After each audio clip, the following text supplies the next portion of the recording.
ये बिल्कुल एक संभावना है कि कोई अपना रूप बदल सकता है अगर वो चाहे तो। और आज भी ये घटना कई लोगों के द्वारा देखी जाती है, विशेष रूप से हनुमान भक्तों में। तंत्र विज्ञान के कई पहलू हैं। एक वेद इसके लिए समर्पित है।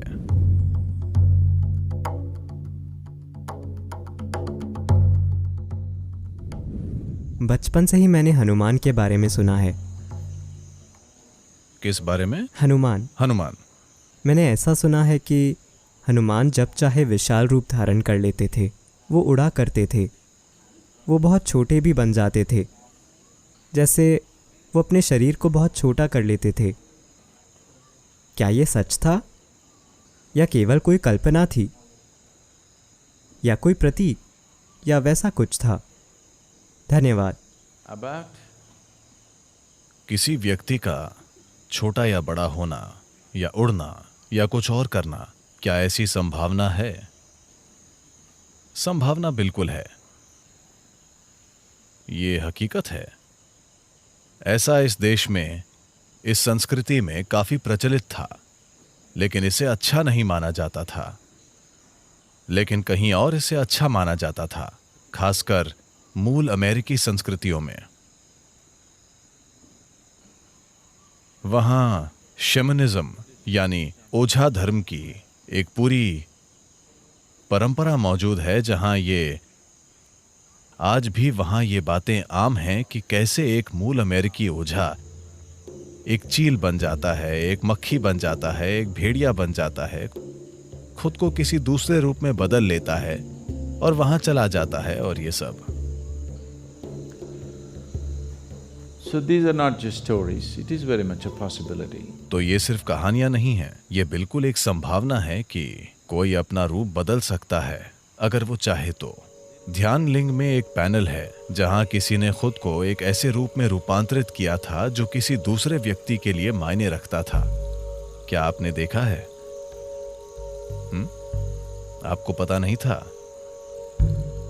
तो लोगों का अपनी सुविधा के अनुसार वो जैसा चाहे वैसा रूप ले लेना, ये कोई नई बात नहीं है या ये कोई अनसुनी बात नहीं है।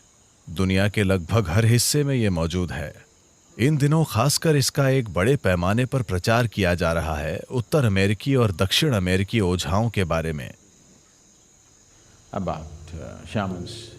ओझाओं का चील बन जाना और भेड़िया बन जाना, ये दो रूप उनके लिए बहुत आम हैं। यहाँ ये कोई अनसुनी बात नहीं थी, लेकिन हमारी संस्कृति में इसे अच्छा नहीं माना जाता था। वहाँ इसे अच्छा माना जाता है क्योंकि ये आध्यात्मिकता नहीं है, ये तंत्र विद्या है। यहाँ हमारे तंत्र वैज्ञानिक, I call them scientists because they are that kind. मैं उन्हें वैज्ञानिक इसीलिए कहता हूं क्योंकि वे उसी तरह के हैं। वे खुद को पक्षी या जानवर में बदलने की तकलीफ नहीं उठाते क्योंकि इसमें खतरा है। एक सुंदर कहानी है जिसमें उस ऋषि का क्या नाम है जिन्होंने निगल लिया था। क्या आप जानते हैं मैं किसकी बात कर रहा हूं? अश्विनी कुमार, और वो उनके पास कुछ सीखने गए थे। शुक्लाचार्य। हाँ, क्या उन्होंने घोड़े का रूप ले लिया था? अश्विनी कुमारों ने घोड़े का रूप ले लिया था और उन्होंने क्या निगल लिया था? शुक्लाचार्य को, मेरे ख्याल से। तो एक पूरी बड़ी कहानी है जो शायद महाभारत का ही एक हिस्सा है। ये कृष्ण अवतार से जुड़ी कहानी ज्यादा है। तो इतिहास में इस तरह की कई घटनाएं मौजूद हैं, और लेकिन इसे चीजें करने का निचले स्तर का तरीका माना जाता था, क्योंकि जब आप कोई और रूप ले लेते हैं तो इस शरीर को सुरक्षित रखना होता है और इसका हमेशा दुरुपयोग हो सकता है। तो ऐसी घटनाएं हुई हैं जहां किसी ने अपने शरीर को थोड़ी सुरक्षा के साथ वहां छोड़ दिया, और मान लीजिए वो एक चील बन गए और कुछ समय के लिए उड़ते रहे, लेकिन जब वो चील वापस आई तो शरीर वहां नहीं था। तो अब वो चील क्या करेगी? चील आकर यहां बैठती है और कहती है, मैं एक योगी हूं। दयनीय स्थिति है ना। चूंकि आप उड़ नहीं सकते, इसलिए आपको लगता है कि चील होना एक बड़ी बात है। चील होना कोई बड़ी बात नहीं है। हालांकि वो ऊंची उड़ती है, पर वो हर समय नीचे देखती रहती है। यहां बैठकर ऊपर देखना ज्यादा अच्छा है, ऊपर जाकर नीचे देखने के बजाय। वाकई। तो यहां तंत्र वैज्ञानिकों ने दूसरी तरह के तरीके विकसित किए, यानी वो खुद कोई दूसरा रूप नहीं लेते, वो दूसरे रूप चुनते हैं और उन्हें ऐसा बना देते हैं कि वो एक खास तरह से काम करें। वो कोई जानवर चुनते हैं। आमतौर पर एक जानवर जिसका बहुत इस्तेमाल होता है वो है मुर्गी। अरे, आपको लगता है कि वो बेकार चली गई? तो वे उसके जीवन को, वो मुर्गी जवान और जीवंत होनी चाहिए, न कि पकी हुई। तो मुर्गी की जान निकाल दीजिए और उस जीव रूप का उपयोग अपने कुछ काम करवाने के लिए कीजिए। बजाय इसके कि आप मुर्गी का शरीर धारण करें, आप नियंत्रित तरीके से उस मुर्गी से चीजें कराते हैं। रिमोट कंट्रोल मुर्गी, ठीक है? एक रिमोट कंट्रोल मुर्गी खुद आपके मुर्गी बन जाने से बेहतर है ना? क्योंकि आपके मुर्गी बनने में खतरा है।